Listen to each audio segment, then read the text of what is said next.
찬양대 찬양 후에 업적이 아닌 언약을 이란 제목으로 목사님 말씀 전해 주시겠습니다.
참 설교 주제에 딱 맞는 찬송을 잘 인도를 받은 것 같습니다. 감사합니다. 제가 이렇게 말하면 옆에 분들과는 제가 이렇게 말하겠습니다. 후대에게 복음을 전달하여라고 하면 옆에 분들하고는 참 성공자의 길을 걸어갑시다. 이렇게 하는 겁니다. 이해되시죠? 후대에게 복음을 전달하여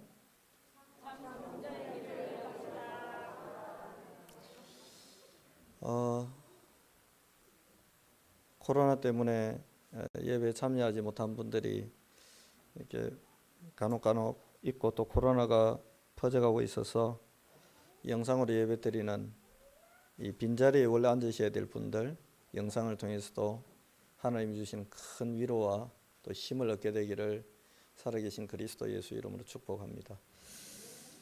저는 이 노아라는 사람의 인생을 이제 오늘 10장을 통해 마무리하면서 노아의 인생이 참 위대했고 엄청났는데 마태복음 1장에 보면 아브라함과 다윗의 자손 예수 그리스도의 세계라고 했지 노아와 다윗의 자손 혹은 노아와 아브라함의 자손 예수 그리스도의 세계다라는 표현이 없어요. 그게 왜 노아라는 이름이 창세기에 이 전반부에 절대 뺄 수 없는 이름 노아, 어마어마한 일을 한 이름 노아. 근데 왜 이 노아의 이름이 그리스도 예수의 족보에서 그 중요한 자리에서 빠져 있을까? 왜 빠져 있을까?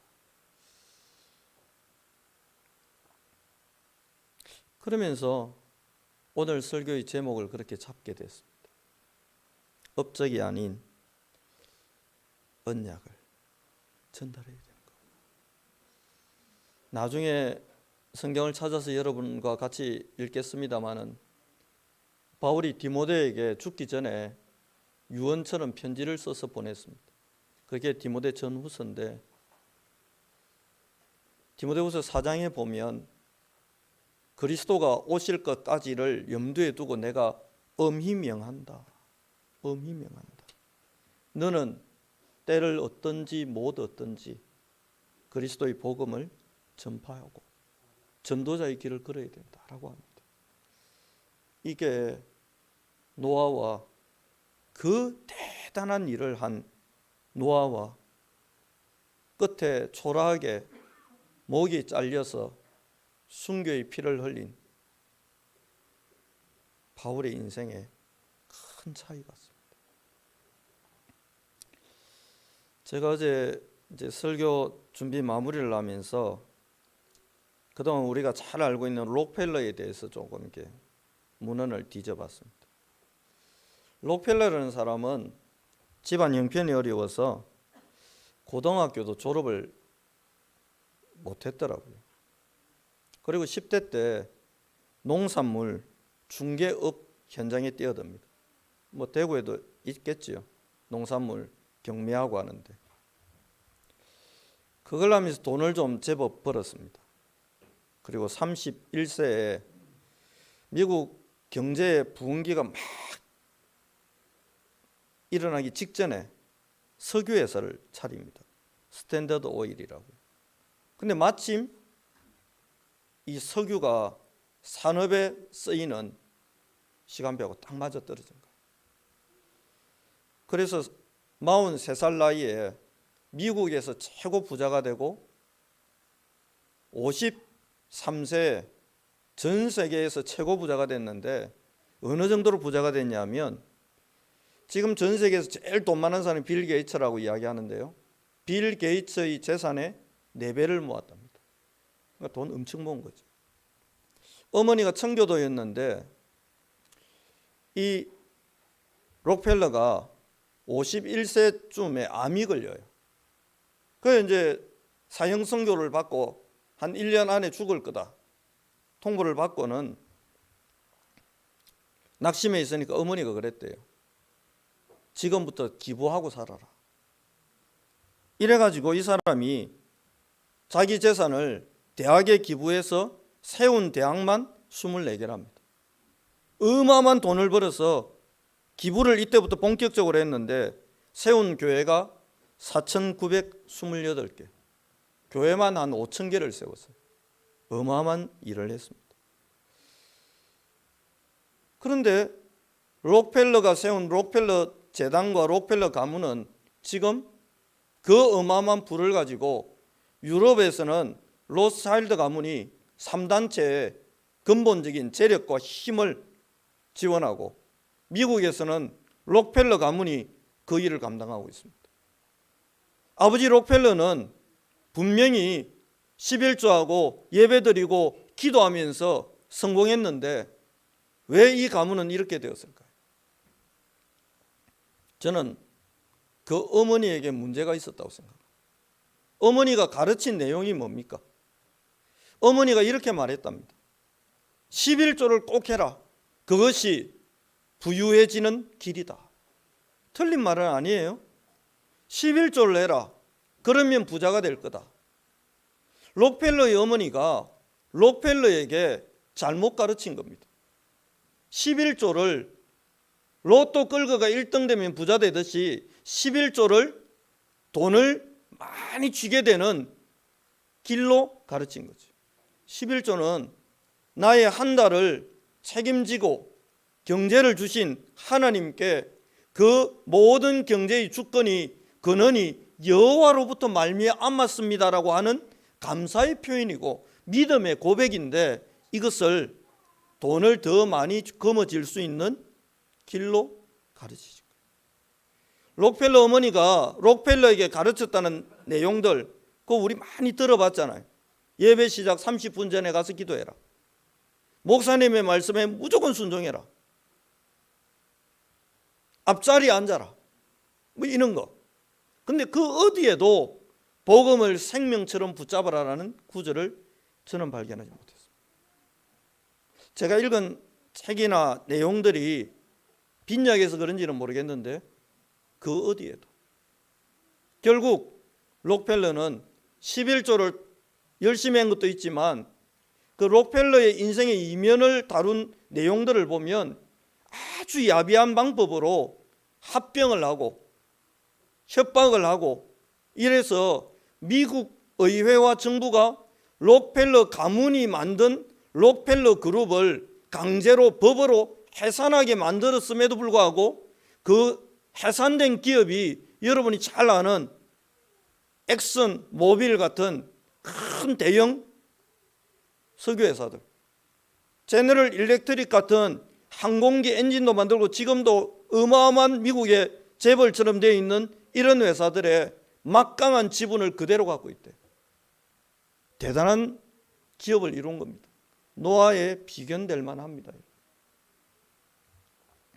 근데 문제는 그 가문에서 수많은 정신병자들이 나오고 있다고 학자들은 그렇게 그 가문을 그렇게 평가하고 있습니다. 무엇이 노아와 록펠러 가문을 이렇게 만들었을까요? 성경은 너희 가문도 이리 될 거다라고 말하는 게 아니고 피할 길을 열어주시는 거예요. 노아가 술 먹고 취할 수 있습니다. 실수할 수 있습니다. 문제는 그 아들을 저주해서 안 되지만 이미 했습니다. 그렇다면 아브라함과 노아의 차이가 뭘까요? 아브라함이 그 궁핍받는 땅 가나안에 가자마자 창세기 12장 7절 8절 단을 쌓았더라라는 표현이 있습니다. 기근을 피해서 애굽으로 내려가 가지고 실수하고 실패했지만 올라와서 뭐 했느냐? 처음 단을 쌓은 곳에서 창세기 13장 4절에 보면 그곳으로 돌아와서 여호와 이름을 불렀다, 예배했다, 제사 지냈다, 그런 은유적인 표현이 있어요. 창세기 13장 14절 롯과 결별하고 난 뒤에 아브라함이 뭐합니까? 말씀을 듣고는 18절 또 제단을 쌓았다, 피 언약 붙잡았다. 아들 이삭을 바쳐야 될 그 모리아 산에서 순양을 가지고 뭐 했습니까? 단을 쌓고 예배드리고 그리스도의 언약을 또 붙잡았습니다. 그게 누구에게 전달됐습니까? 아들 이삭에게 전달됐습니다. 이게 그 어마어마한 방주를 만들어 인류의 멸망을 해결했던 노아와 걸핏하면 실수하고 실패하고 첩 아닌 하녀와 동침해서 이스마엘 같은 아들을 이 땅에 남긴, 어찌 보면 더 큰 실패를 한 것처럼 보이는 아브라함의 인생과 노아의 인생이 여기서 나뉘어지고 있습니다. 저와 여러분 실수할 수 있습니다. 실패할 수 있습니다. 마음이 상할 수도 있습니다. 신앙생활하고 교회생활하다 보면 인간관계라 틀어질 수 있습니다. 그렇다 할지라도 저와 여러분이 예배의 자리에 나오고 그리스도의 언약 잡는 모습을 아브라함처럼만 보여준다면 하나님은 여러분의 가문을 아브라함과 다윗의 자손 예수 그리스도의 세계라고 하는 그 가문처럼 여러분의 가문도 그렇게 만들어 가실 거다. 저는 그렇게 확신하고 여러분을 축복합니다. 노아가 성공한 건 딱 하나입니다. 비를 통해 임할 재앙을 피하고 이긴 거 말고 없는 거예요. 그리스도의 언약은 사단의 공격과 재앙으로부터도 우리를 피하게 하지만 하나님을 만나게 하고 하나님 마음에 있는 꿈과 언약을 나의 것으로 붙들게 하고 그 하나님의 꿈에 내 인생이 담기게 하기 위해서 주가 그리스도라는 이 믿음의 고백을 때마다 철마다 시마다 하도록 만드사 결국 우리를 세계복음화의 주역으로 하나님은 그렇게 만들어 가기를 원하고 계시잖아요. 그렇다면 우리는 후대에게 우리 주변의 사람에게 무엇을 전달하는 길을 걸어가면 되겠습니까? 첫 번째는 운명을 바꿀 비밀을 꼭 전달해야 됩니다. 모든 사람이 죄를 범하였음에 하나님의 영광에 이르지 못하더니 그게 인생의 본질이에요. 죄와 허물로 죽었던 너희 그게 인생의 본 모습이에요. 하나님 떠나서 우상 숭배하고 3, 4대가 망할 저주의 흐름 그 완벽한 재앙의 흐름 속에 들어가서 태어나고 자라고 병들고 죽는 것이 인간의 고통과 재앙과 죽은 이후에 그냥 이 땅의 고생 끝나버리면 되는데 자살하는 사람들은 내 자살함으로 이 고생 언제 이 저주 이 재앙 끝내자 하고 자살하지만 몸은 죽을 수 있으나 영혼은 영원한 지옥의 형벌 가운데 그것도 그 사람의 인생을 그렇게 만든 사단과 영원히 지옥에서 함께해야 되는 그 저주가 있다는 걸 사람들이 모르니까 그런 선택을 하는 거 아니겠습니까? 모든 사람은 창세기 3장에서 태어났습니다. 그래서 목사든 목사의 아들이든 목사의 손주든 누구든 구원은 개인에게 있는 단회성이에요. 이게 아버지가 그리스도 붙잡고 구원받았다고 아들이 아버지의 발목 잡고 천국 따라올 수 없어요. 제가 운동할 때 그 참 귀한 분인데 이분이 그러시더라고요. 사실은 우리 집사람 권사님이야 그러다. 그냥 그 경찰청장 지낸 분이. 그럼 청장님도 교회 다니십니까? 이랬더니 아이고 나는 술 먹는 게 너무 좋아서 교회 안 가. 그래도 예수 믿어야죠. 아니, 예수 믿고 술 드세요. 그랬더니 아이고 뭐 죽을 때 내 우리 마누라 근사님 다리 잡고 올라가려고 내 결심하고 있어. 그걸로 안 됩니다. 그랬는데 이게 구원이라는 건 여러분 단회성이란 말은 내가 받은 걸로 마무리가 되는 거예요. 우리 손주한테 그냥 뭐 재산 물려주듯이 그냥 자동으로 그게 아니에요. 저희 아들이 태어나자마자 안농김가 의당공파 이 족보 따라 태어나서 지가 싫어도 김가를 해야 되듯이 그런 게 아니란 말이에요. 제가 구원받아도 저를 통해 태어나는 자녀는 또 창세기 3장 속 원죄 속에 태어납니다. 이걸 해결하는 비밀이 뭡니까? 여자의 후손이 뱀의 머리를 상하게 하고 처녀가 잉태하여 아들 낳으리니 그 이름을 임마누엘이라 하고 그분이 태어나서 여자의 후손으로 오신 그분이 그리스도로 이 땅에 오셨고 그 그리스도는 살아계신 하나님의 아들이라는 이 어마어마한 복음이 전달되지 않으면 어쩔 수 없이 노아의 실패가 여기에서 온 거예요. 다윗이 그리스도의 언약을 확실히 붙잡았습니다. 그리고 그는 어마어마한 응답 받았습니다. 어느 정도입니까? 성경학자들이 솔로몬이 지금처럼 여러분 목축업이 뭐 대단하고 이럴 때가 아닌데 소를 1000마리를 동시에 잡아서 1000번제를 일시에 드렸대요. 그게 여러분 쉬운 일입니까? 공간도 엄청나야 되고요. 거기에 동원되는 소 잡는 사람, 피자사 드리는 인력들 어마어마한 인력과 돈이 일시에 투입됩니다. 그럴 만큼 솔로몬은 아버지의 어마어마한 부와 기와 경제와 모든 걸 물려받았습니다. 딱 한 개를 놓쳤습니다. 그게 뭡니까? 1000번제를 한 번에 동시에 하고 끝낼 일이 아니고 해마다 때마다 철마다 주일마다 그리스도 언약 잡아야 되는데 이걸 귀찮아서 그랬는지 왜 그랬는지 모르겠는데 한 번에 그냥 뭉뚱그리하고 그냥 끝내버립니다. 그리고는 뭡니까? 연락에 빠져서 수많은 각 족속에서 올라오는 제일 아름다운 여자들과 밤을 보내는 그 시간에 빠져서 이 언약을 놓쳐버립니다. 그 뒤에 어떻게 됩니까?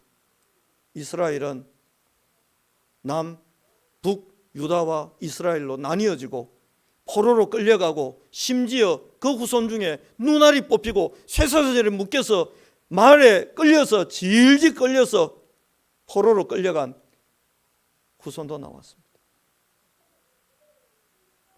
그래서 저와 여러분이 이 복음만큼은 꼭 후대에게 전달해야 됩니다. 국가에서 아이들 양육하도록 지원비 주고 모든 한국교회 선교원들 문 닫고 어린이집 되도록 만들었습니다. 저기 현풍입니까? 그 테크노폴리스인가 새로운 신도시 어제 어떤 권사님 그 말씀 하시더라고요. 그 교회에서 최상국 목사님 아마 거기 담임으로 계신 걸로 알고 있는데 하나교회에서 개척했죠. 어린이집을 했답니다. 국가 지원 조금 받으면서. 문제는 커리큘럼에 예배가 들어가면 안 돼요. 누가 신고했대요. 예배 드린다고. 난리가 났답니다. 법이 금지하고 있어요. 옛날에 그 친구 이름을 제가 까먹었는데 고등학교 학생회장 한 애가 나와가지고 나는 기독교인 아닌데 내가 기독교 학교 입학한 것 때문에 고등학교 때 내가 강제로 왜 예배를 드려야 되냐, 종교의 자유가 있지 않냐라고 해가지고 머리 삑삑 밀고 막 투쟁했어요. 정부가 법 바꿔버렸어요. 이 학교를 기독교 학교로 만들고 설립하고 돈 투자해갖고 건물 짓고 싹 다 했는데 기독교 교육하지 말라는 거예요. 여러분 그때 이후로 교권이 추락했습니다. 그때 이후로 학교에 폭력이 난무합니다. 학생이 교사를 때립니다. 학생이 인권 조례는 있는데 교권 조례는 없는 것 같아요. 언제부턴지를 확인해 보십시오. 그 아무것도 아니지만 복음 제대로 말하지도 않지만 일주일에 한 번 학생들 한 달에 한 번 예배드리고 찬송하는 그 기독교 학교에 그 형식이라도 갖추어진 예배를 통해서라도 허감과 저주가 무너지는데 이 예배가 사라져 버렸어요. 연세대 선교사가 세운 학교입니다. 이화여대 선교사가 세운 학교입니다. 흔적은 있는데 이제는 채플이라는 예배를 강제할 수 없게 돼버렸어요. 이게 여러분 아무것도 아닌 것 같은데 노아의 인생의 결론이 뭡니까? 11장 바벨탑의 재앙입니다. 하나를 전달했어야 됩니다. 술 먹을 수 있습니다. 실수할 수 있습니다. 그때 내가 언약 놓쳐서 이런 실수했다. 얘들아 같이 피제사 드리자. 단을 쌓자. 야 양 잡자. 피 흘리자. 그리스도 언약 붙잡자. 하나님께로 우리가 들어가자. 나가자 이래야 되는데 노아가 저주하고 축복하고 그래버리고 끝내버렸어요. 예배 속으로 들어가야 되는데 언약 속으로 들어가야 되는데 자기에게 분노를 준 그 아들을 그리스도 언약 잡도록 만들었어야 되는데 여기에 실패한 겁니다. 그래서 제가 후배 신학생들이나 목회자들 만나면 그 부탁하는 게 딱 하나 있습니다. 그 편한 친구들 만나면요, 얘들아 분필 그거 이제 제발 놓고 칠판 앞에 쓰지 말고 현장에 쓰라. 현장에 가서 복음 전해야 돼. 칠판은 그거 정리하는 거 그건 기능이야. 그건 기술이야. 그거 말고 복음 전해야 돼. 안 해. 그리고 목사가 돼요. 그리고 결국 제가 초창기 때부터 느꼈던 이 다락방의 생명력이 왜 자꾸 점점 약해지느냐. 칠판에 유목사님 메시지 정리는 기가 막히게 다 잘해요. 교육자들이. 문제는 그게 생명력이 없어요. 왜 그렇습니까? 현장에서 영혼을 향한 애탐이 없어요. 애탐이 없으니까 뭘 못 꺾는 겁니까? 흑암을 못 꺾는 거예요. 바울이 디모데전서 1장 2절에 이렇게 말합니다. 믿음 안에서 참 아들 된 디모데에게 편지하노니 아버지와 하나님 아버지와 그리스도 예수 우리 주께로부터 은혜와 긍휼과 평강이 네게 있을지어다. 그리스도 예수 우리 주께로부터 은혜와 평강이 긍휼이 있기를 원한다. 그리스도 예수 우리 주께로부터. 디모데야, 다른 데서 받지 마. 사람이 아니야, 세상이 아니야, 노력이 아니야, 열심이 아니야. 그리스도 예수 우리 주께로부터 긍휼과 은혜와 평강이 오는 거니까 너 그거 받으며 살아야 돼. 그래서 처참하게 바울이 목 잘려 순교한 그 현장을 목격했음에도 디모데는 흔들림이 없었고 배신이 없었고 배반이 없었고 돌이킴이 없었고 디모데 또한 전도와 선교의 길로 계속 갈 수 있었습니다. 그래서 디모데전서 1장 15절에서 이렇게 말합니다. 밑보다 모든 사람이 받을 만한 이 말이에요. 그리스도 예수께서 죄인을 구원하시려고 십자가에 달려 죽으셨다. 이걸 디모데한테 또 전달합니다. 디모데야, 정말로 기쁘고 감사하고 감격스러운 말이 있는데 이 말이다. 그리스도 예수께서 죄인을 구원하려고 너와 내가 원죄 상태에서 태어났는데 나를 구원하고 너를 구원하고 이방인을 구원하고 헬라인을 구원하고 유대인을 구원하고 모든 족속을 구원하시려고 그리스도 예수께서 십자가에 죽어주셨다. 이 말을 디모데가 모르는 게 아니잖아요. 이미 아는데 또 말합니다. 그리스도 예수께서 너를 위해 십자가에 죽어주셨다. 로마에 있는 사람들에게 편지하면서 이렇게 이야기합니다. 로마서 1장 15절. 그러므로 나는 할 수 있는 대로 로마에 있는 너희에게도 복음 전하기를 원하노라. 왜 복음 전하기를 원합니까? 그만큼 했으면 됐고 돌 맞으면서 했으면 됐고 두들겨 맞으면서 했으면 됐고 40에 하나 감한매를 3번이나 두드려 맞으면서 했으면 됐고 감옥에 억울하게 갇혔어도 복음 전했으면 됐는데 또 바울의 마음에 불타는 게 있어요. 로마에 있는 너희에게도 복음 전하기를 원한다. 왜 그렇습니까? 16절. 이 복음은 모든 믿는 자에게 구원을 주시는 하나님의 능력이 되기 때문이라고요. 모든 믿는 자에게 구원을 주시는 하나님의 능력이 어디 안에 있어요? 이 복음 안에, 나의 복음 속에, 내가 받은 이 복음 안에 있으니 내가 이 복음 전하기를.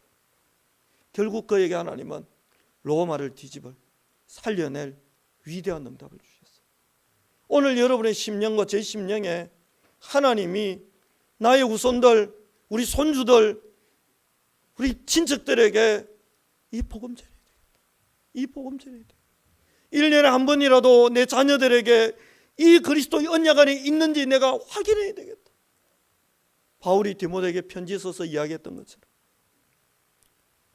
왜 바울은 이토록 복음을 전하기를 원했고 하나님은 왜 바울의 마음을 이토록 복음 전할 수밖에 없도록 만들었습니까? 고린도전서 1장 18절에 십자가의 도가 멸망하는 자들이 볼 때는 미련하지. 왜요? 아니 그냥 로마하고 타입에가 살았으면 총독을 하든 뭘 하든 출세했을 건데 뭘 뻗대다가 십자가에 매달려 죽냐. 아니 잡으러 오는 거 뻔히 알았으면 도망갔으면 살 건데 뭐 때문에 그 고생을 하냐. 이 바보 같은 인생이 있냐라고 생각해요. 왜? 미련해 보여. 그런데 십자가의 도가 구원을 얻을 우리에게는 하나님의 능력이 됩니다. 하나님의 능력. 저기 앉아있는 조그마한 아이에게도 이 십자가의 도를 전달할 불타는 마음을 가져야 돼요. 왜요? 중직자의 가정에 태어나도 이 아이는 창세기 3장에서 태어났기 때문에 이 아이에게도 아버지에게 있는 그리스도가 필요하고 엄마가 받은 그 그리스도가 저 아이에게도 필요하기 때문에 이 마음을 가졌던 무디가 구두를 닦으면서 길거리 다니는 아이들 보고 자기 또 초등학교도 못 나온 주제에 구두 닦는 주제에 복음 전하겠다. 그래서 하나님 무디에게 미국과 유럽을 뒤집을 은혜를 주신 거예요. 대학도 못 나오고 중학교도 못 나온 이 양반이 초등학교도 못 나온 이 양반이 옥스포드 대학에 가서 복음을 전하도록 하나님이 길을 열어주신 거예요. 앞으로 여러분에게도 그런 응답의 길들이 열리기를 살아계신 그리스도 예수님을 축복합니다. 축복합니다. 바울의 중심에 뭐가 있습니까? 로마서 8장 2절 그리스도 예수 안에 있는 생명의 성령의 법으로 아니하고는 죄와 사망의 법에서 인간이 해방받을 수 있는 길이 없기 때문에 다른 길이 있으면 좋겠는데 다른 길이 없기 때문에 여자의 후손과 그 그리스도 안에 있는 생명의 성령의 법으로 아니하고는 질기게 우리를 쫓아오고 모든 사람을 지옥으로 끌고 가려는 사단의 완벽한 프로그램으로부터 벗어날 길이 없기 때문에 이 복음을 로마에 있는 사람들에게 전달하기를 원했듯이 오늘 저와 여러분도 그런 마음의 불탐이 있기를. 목사님, 우리 애들은 유아 세례도 받았고 교회 잘 다니고 있습니다. 디모데가 유아 세례를 안 받은 게 아니고 전도를 안 하는 것도 아니고 이미 바울과 캠프 팀을 이루어서 세계를 살리러 다니고 있음에도 불구하고 또 강요하는 것이 아니라 강조하고 잔소리를 하는 것이 아니라 또 한 번 따가운 마음으로 권면하고 확인하고 부탁하는 이 심령이 저와 여러분의 심령이 되면 여러분의 가문은 노아의 가문처럼 큰 부를 이루고 큰 축복을 받겠지만 그 이룬 부가 바벨탑을 만드는 재료가 되는 것이 아니고 세계복음화는 가요 같은 인생이 되는 은혜가 임하게 될 것입니다. 이 복음을 통해서만 죄와 허물로 죽어있는 상태에서 벗어나고 공중근세를 잡고 세상 풍속을 만들어서 거기에 굴종하고 제사 지내게 만드는 귀신과 교제하는 문화 속으로 들어가게 만드는 이 공중근세 잡은 죄를 깨고 뛰어넘을 수 있는 이 축복 속으로 들어갈 수 있지 않겠습니까? 그래야 하나님의 형상이 회복되고 성삼위 하나님의 생기가 우리에게 충만함으로 우리가 에스겔 37장 말씀처럼 여호와의 군대가 되는 그런 축복을 누릴 줄 확신합니다. 두 번째는 네피림을 이기는 길을 전달해야 됩니다. 네피림을 이기는 길. 베드로전서 5장 8절로 9절에 보면 근신하라 깨어라 너희 대적마귀가 우는 사자같이 두루다니며 삼킬 자를 찾나니 너희는 믿음을 굳건하게 하여 그를 대적해라. 네피림이 끝난 것 같으나 또 다른 네피림이 노아의 후손들에게 들이닥쳐서 이 사람들이 다음 주에 여러분 말씀 보면 알겠지만 큰 성공했어요. 그런데 공황증, 불안증, 불면의 밤을 지새웁니다. 그 불안을 달래려고 바벨탑을 쌓아서 우리가 우리를 구원해 보자. 우리가 이 재앙과 저주스러운 환경에서 벗어나 보자. 바벨탑을 건축할 만큼 똑똑했고 그 당시에 여러분 지금처럼 무슨 펌프카가 와가지고 막 이걸 해가지고 자갈하고 모래하고 막 시멘트하고 범벅을 해가 뿜어갖고 몇십 층까지 올려주고 이런 시대가 아닙니다, 여러분. 설계도도 없던 시대인데 바벨탑을 쌓을 만큼 똑똑했고 그걸 쌓는 돈을 가질 만큼 부자였고 싹 다 가졌는데 왜 했다고요? 불안했어요. 다음 주에 메시지 나올 겁니다. 이들을 치유할 수 있는 복음은 여러분과 저밖에 없어요. 근신하라 깨어라 너희 대적마귀가 우는 사자같이 두루다니며 삼킬 자를 찾는데 이걸 이길 힘이 어디 안에 있습니까? 내가 너희에게 그건 누구 안에만 있지요? 그리스도 예수 안에만 있어요. 뭐가 있습니까? 뱀과 정갈을 밟으며 원수의 모든 능력 제할 권세를 주었다. 누가? 내가 누굽니까? 그리스도 예수께서 누가 가지고 있지요? 그리스도가 가지고 있습니다. 그래서 이 복음을 전해야 됩니다. 또 확인하는 겁니다. 우리 후대들에게 우리 후손들에게, 우리 자녀들에게, 우리 교회에서 왜 매주 이 복음을 이야기합니까? 이 복음 안에만, 그리스도 안에만 사단을 대적하고 사단을 꺾고 무릎 꿇게 만들 권세와 능력이 있기 때문에 그렇습니다. 바울이 에베소 교회에 편지를 썼는데 에베소 4장 26절 27절에 이렇게 말씀하지요. 분을 내어도 죄를 짓지 말고 해가 지도록 분을 품지 말고. 왜 이렇게 이야기합니까? 분낼만 하고 화낼만 한데 분을 내어도 죄를 짓지 말고. 모세가 분을 냈는데 죄를 지었어요? 자기 동족을, 자기 친척을, 자기 형제를 애국 군인이 괴롭히는 걸 보고 분이 나가지고 뭡니까? 패 죽여버렸어요. 그리고는 땅에 묻어버렸어요. 어마어마한 죄를 지었어요. 결국 그 범죄 때문에 그하고 하나님 빨리 엎드렸어야 되는데 사단에게 묶여가지고 도망갔습니다. 분을 내어도 죄를 짓지 말며 해가 지도록 분을 품지 말고. 이유가 뭡니까? 마귀에게 틈을 주지 말라. 마귀가 틈 탄다는 거예요. 네피림이 또 찾아온다는 거예요. 그래서 하지 말아요. 그게 지난주 금주세례 메시지입니다. 우리가 우리에게 죄 지은 자를 사하여 준 것 같이 뭐 하지 마라. 여러분과 저에게 범죄한 사람 요셉이 팔려갑니다. 형들에게 휘말리지 마라. 형들이 팔았다는 사실에 내가 묶이고 휘말리고 감정이 그 소용돌이 치면 내가 거기에 휘말리고 휘둘리다 보면 본질의 길, 내가 가야 될 길, 하나님과 동행하며 인도받아야 될 그 길로 내가 못 가기 때문에. 누가 못 가게 합니까? 그 감정 때문에 사단이 여러분을 그 길로 못 들어가게 하니까 뭐 하지 마라. 분을 내어도 죄를 짓지 말고 해가 지도록 분을 품지 말라. 왜요? 사단이 그 틈으로 들어오니까.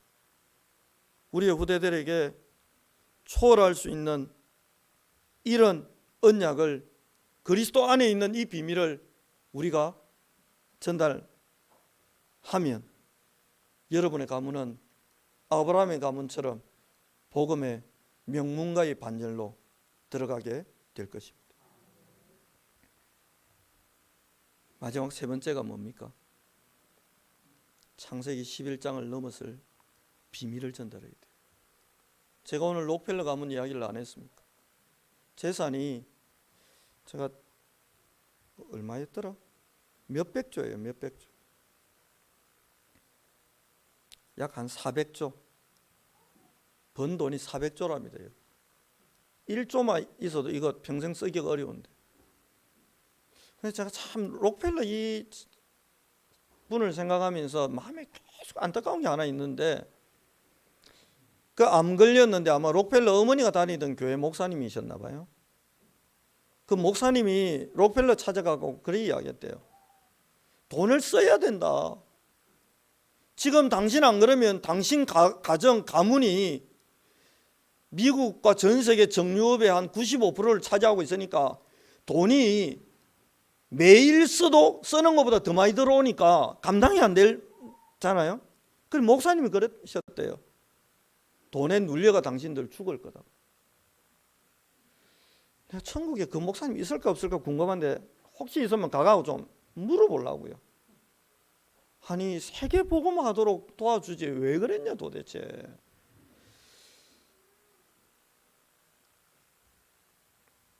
바벨탑 쌓을 만큼 돈도 있고 지혜도 있고 지식도 있고 이 가문이 싹 다 가졌는데 뭘 놓친 겁니까? 이것을 주시는 하나님의 목적, 하나님의 이유, 하나님의 계획을 놓쳐버린 거예요. 참 좋은 지점이 많았는데 록펠러에게 청교도인 어머니가 록펠러야 그리스도 언약 잡아야 되니 네가 예배 시작 30분 전에 가서 하나님 앞에 기도해라. 록펠러야 예배 성공해야 될 이유가 있다. 네피림의 재앙이 그때도 있지만 지금도 사단은 틈타려고 한다. 록펠러야 정말 하나님 앞에 감사함으로 11조 하다가 큰 불을 주시면 그때는 가이오처럼, 그때는 브리스길라 아굴라처럼, 그때는 오바댜처럼, 그때는 아브라함처럼 제자를 찾고 선교사를 키우고 세계복음화에 네 인생을 올인해야 된다. 돈을 주시는 이유는 그것이다. 이거 가르쳐야 돼. 엄마가 그걸 못 가르친 거예요. 그래서 록펠러가 주체할 수 없이 불어나는 이 돈을 쓸 데가 없어가 시카고 대학 세웠습니다. 시카고 대학은 대학 중에 노벨상 수상한 사람을 제일 많이 배출한 대학입니다. 그럼 뭐하냐고요? 그럼 뭐하냐고요? 많은 노벨상 수상할 학교를 세워놓으면 뭐하냐고요? 노벨상 수상자를 제일 많이 배출해야 될 게 아니고 선교사를 제일 많이 배출하고 전도자를 제일 많이 배출하고 복음 위에 쓰임받는 전문인을 제일 많이 배출한 대학으로 만들어 갔어야 되는데 그냥 돈 있으니까 몇백억 몇천억을 투자해 가지고 대학들을 막 세워나간 겁니다. 문제는 록펠러에게 복음의 비밀이 없으니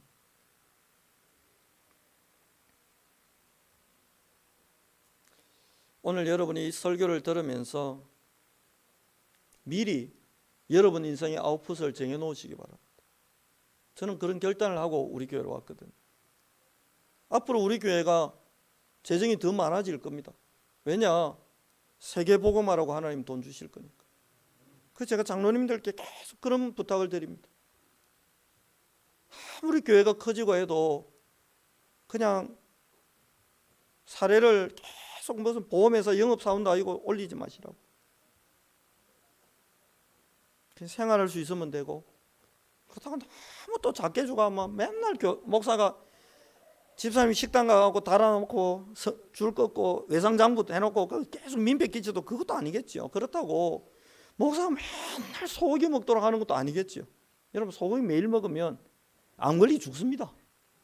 소고기도 먹고 닭고기도 먹고 김치도 먹고 죽도 먹고 골고루 먹으면 살아야지. 앞으로 우리 교회 좋은 인재들도 하나님 많이 보내주실 거예요. 여러분같이 좋은 중심 가진 분들. 그때 우리가 그 인재를 묶어놓고 그럴 필요 없어요. 세계복음화 할 길을 계속 열어줘야 돼요. 아프리카 선교사님 아들 우리 교회에 있다면서 제가 그 친구를 만나서 그런 이야기를 했어요. 그 공익 근무인가 그 끝나고 뭐 할 거냐고 물어봤더니 호주에 가 뭡니까 그거 양털 깎고 막 그거 하면서 그거 나쁘지 않아요. 나쁘지 않아. 근데 제가 이 친구를 놓고 기도하면서 제가 그런 생각이 들더라고요. 진짜 이 친구가 복음 전도에 올인하면 호주에 양털 깎으러 안 가고 전도로 갈 길 열릴 건데 저는 중학교, 고등학교 수학여행 한 번도 못 갔습니다. 가난한 집에 태어나가. 복음운동 하다가요. 비행기 너무 많이 타가지고 대한항공에서 계속 올려주더라고. 코로나 안 걸리면 아마 더 올라갔을 건데. 수학여행도 한 번 못 가봤는데. 경주 불국사 중학교 때 가는 그것도 내가 못 가보가 신혼여행 때. 친구들 다 대전 엑스포 봤는데 못 받았어. 신혼여행 때 롯데월드 보고 엑스포 보고 경주 불국사 보고. 그런데 비행기 탄 횟수와 다닌 나라들 보니까요 참 많이 다녔어요. 복음 전하러. 감사하죠.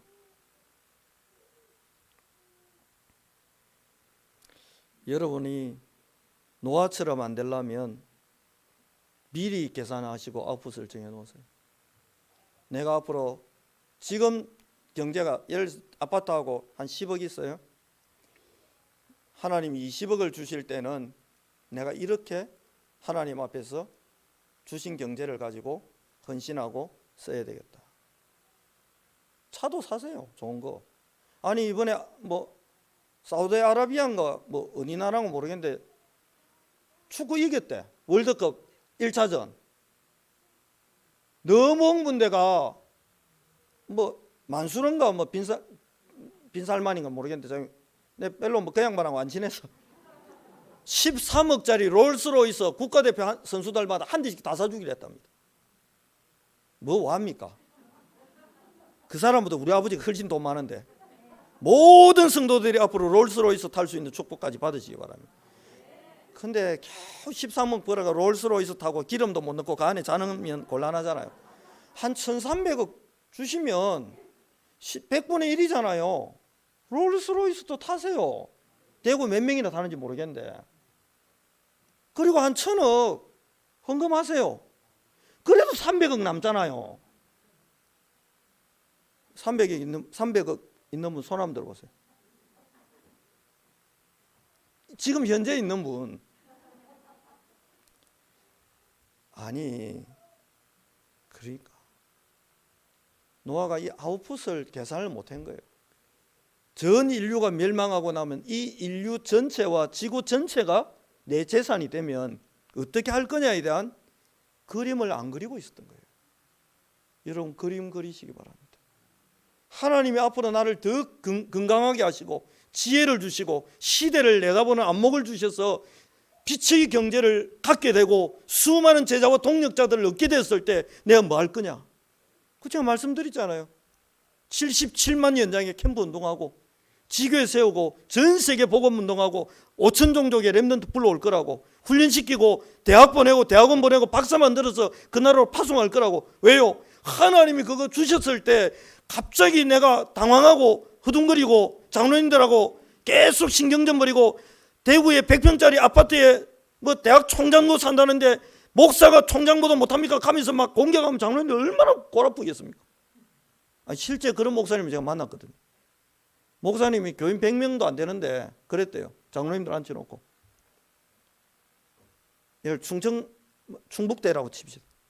충북대 총장이 월급 한 달에 얼마 받는지 알아보고 오라고. 알아보고 어때요? 얼마 받더냐 그랬더니 뭐 방공야 뭐가 얼마 받. 복음 가진 목사가 총장보다 못하냐고 막 뭐랬대요. 그러고 장로님들이 막 억지로 빚내갖고 사례 맞췄는데 지금 거기에 5분의 1토막 나와 있어요. 제가 만약에 그러면 장로님들 어떻게 했습니까?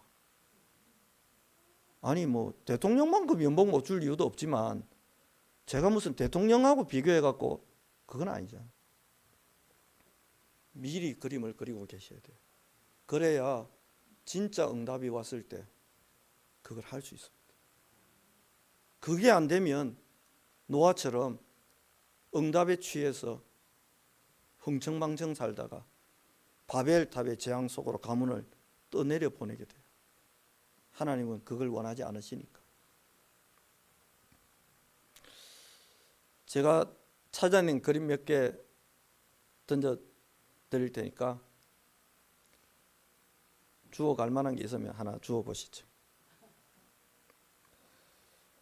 로마서 16장 2절에 그가 여러 사람과 나의 보호자가 됐다. 바울 죽이려고 눈에 불을 켜고 유대인과 바리새인과 추격조들이 쫓아다니는데 바울과 여러 사람을 보호해 줄 정도면 상당한 힘이 있었다는 이야기입니다. 그게 베베입니다. 하나님 주셨어요. 브리스길라 아굴라는 목을 내놓을 만큼 동력하는 최고의 반열에 섰어요. 그 정도가 아닙니다. 16장 4절 나뿐 아니라 이방인의 모든 교회도 그들에게 감사한다. 무슨 말입니까? 이방인의 모든 교회가 누구 도움을 받은 거지요? 브리스길라 아굴라의 영적인 뿐 아니고 경제적인 도움까지도 받았다는 이야기입니다. 그림을 그려 놓으셔야 돼요.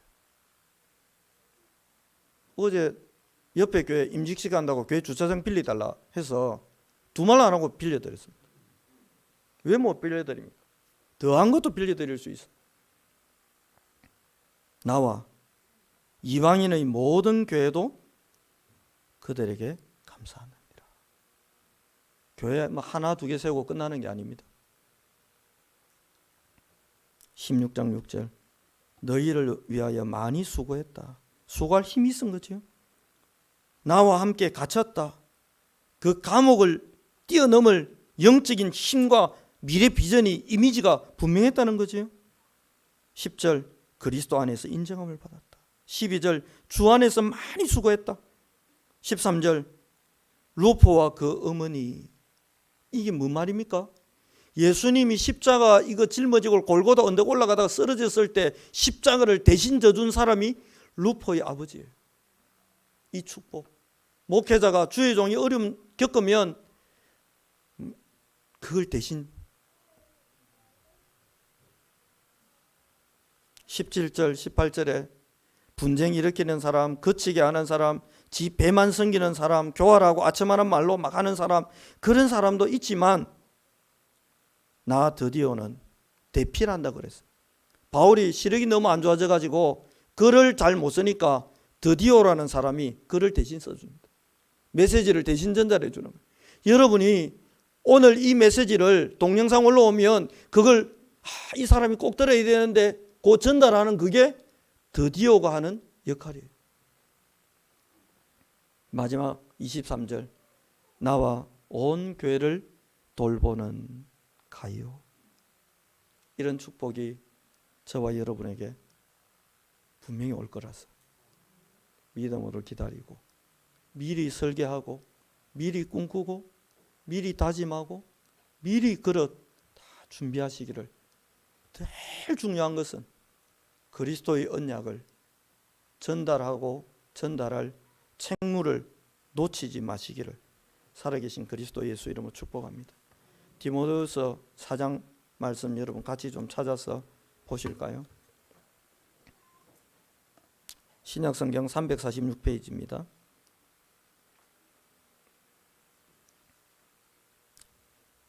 찾으시는 동안 제가 4장 1절 말씀 읽어드립니다. 하나님 앞과 살아있는 자와 죽은 자를 심판하실 그리스도 예수 앞에서 그가 나타나실 것과 그의 나라를 두고 엄히 명하노니 2절 같이 읽습니다. 너는 말씀을 전파하라. 때를 얻든지 못 얻든지 항상 힘쓰라. 범사에 오래 참음과 가르침으로 경책하며 경계하며 권하라. 5절에 그러나 너는 모든 일에 4절 그 귀를 진실에서 돌이켜 허탄한 이야기를 따르고 사욕을 쫓을 서성을 많이 두고 할 건데 그러든지 말든지 너는 모든 일에 신중하여 고난을 받으며 전도자의 일을 하며 네 직무를 다하라.